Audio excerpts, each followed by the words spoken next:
Ahmed, Ahmed, Ahmed, Ahmed. Sorry ভাই, আমি কতক্ষণ ধরে ঘুমাইছিলাম? আমি যতক্ষণ বাইরে ছিলাম ওটা নিয়ে তুই চিন্তা করিস না, চলো আমরা একটু হাঁটি।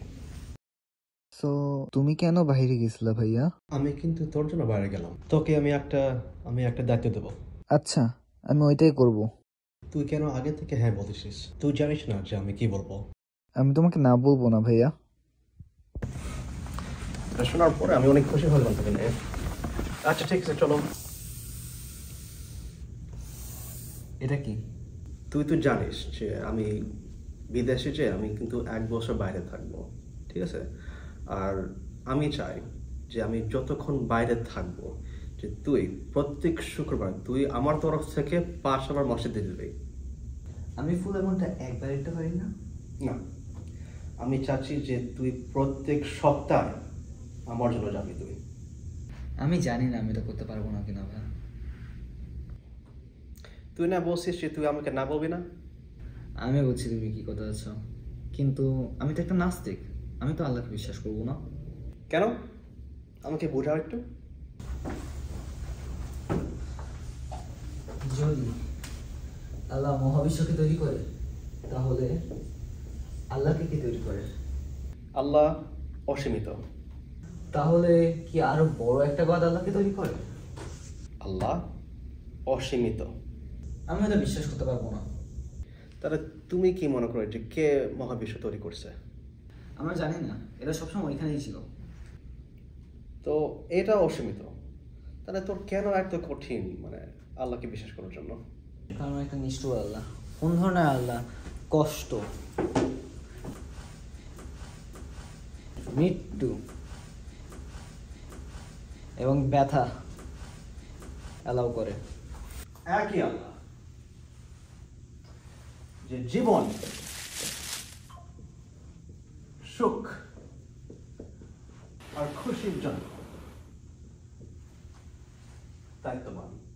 বিজ্ঞান আমাদেরকে প্রশ্নের উত্তর দেয় যে মহাবিশ্ব কিভাবে চলে আসছে। আল্লাহ আমাদেরকে প্রশ্নের উত্তর দেয় যে এটা কেন তৈরি হয়েছে। আমি তোকে আল্লাহকে নিয়ে 3টা সত্য বলবো। সো প্রথম সত্যটা হচ্ছে খাবার। না, প্রথম সত্য হচ্ছে বিশ্বাস। তাহলে তুমি খাচ্ছ না কেন? আমি তো আজকে রোজা। দেখছো, এটাই আমি বুঝি না, কেন আল্লাহ তার বিশ্বাসীরা সারাদিন নির্যাতন করবে এবং সারাদিন খাইতে মানা করবে?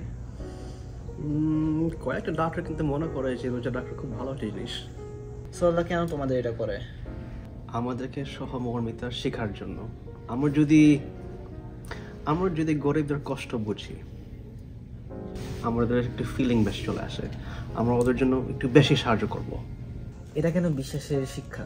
তুমি তোমার নিজের স্বার্থের বাইরে যাচ্ছ, তুমি তোমার প্রকৃতির বাইরে যাচ্ছ, তুমি তোমার বেঁচে থাকার দরকারের বাইরে যাচ্ছ। বিশ্বাস আমাদেরকে সাহায্য করে। তুমি যদি আল্লাহকে বিশ্বাস করো না বিশ্বাস করো, আমরা সবাই স্বীকার করতে পারি যে আমরা কিন্তু কুশল না। জন্ম থেকে মানুষ কিন্তু ভিতরে ভালো। আমি বিশ্বাস করি যে মানুষ যখন অন্যদের জন্য সাহায্য করে, আমরা কিন্তু নিজেদেরও সাহায্য করতেছি। আল্লাহ কিন্তু আমাদেরকে নিজের স্বেচ্ছায় দিয়েছে, এটা সব থেকে সুন্দর। তাহলে দ্বিতীয় সত্যটা কি? পরে সত্য হচ্ছে বিস্ময়কর। বিস্ময়করের সাথে আল্লাহর কি সম্পর্ক? সবকিছু। সারা বিশ্বের মানুষ নায়াগ্রা ফলসের মহিমা দেখতে ভিড় জমায়, এবং শুধু নায়াগ্রা ফলস নয়, পৃথিবীর সব সৌন্দর্য। কিন্তু বিস্ময়কর আমাদের জন্য তো কিছুই করে না, এটা আমাদের বেঁচে থাকার জন্য কিছু করে না। বিস্ময়কর আমাদের আত্মার জন্য সব কিছু করে।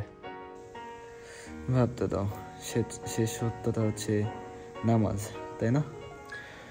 শেষের সত্য হচ্ছে ভালোবাসা। ভালোবাসা কিন্তু খুব বোঝানোর খুব কঠিন। তারপর আমরা কিন্তু ভাবি যে ভালোবাসা কিন্তু এই পৃথিবীর মধ্যে আছে। আর ভালোবাসার জন্যই আল্লাহ আছে। ভালোবাসার জন্য আমরা কিন্তু এমনি খামাকে এই পৃথিবীর মধ্যে নেই। মা ও সন্তানের মধ্যে ভালোবাসা থাকে, স্বামী স্ত্রীর মধ্যেও, এবং অবশ্যই 2 ভাইয়ের মধ্যেও থাকে। তুই যদি আমাকে না ভালোবাসতো তুই কিন্তু এই মসজিদে আসতো না। তুই তো নাস্তিক, তারপরে তুই কিন্তু একটা আল্লাহর বাসায় ঢুকছো।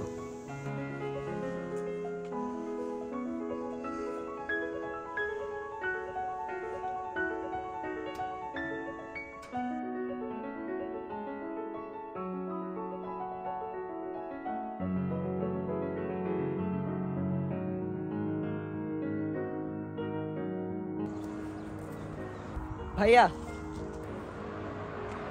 আমি জানি না আমি আল্লাহর উপর কখনো বিশ্বাস করবো না কিনা, কিন্তু তার সাথে যদি আমার কখনো দেখা হয় তাহলে আমি তাকে ধন্যবাদ জানাবো যে সে তোমাকে আমার বড় ভাই হিসেবে দিচ্ছে।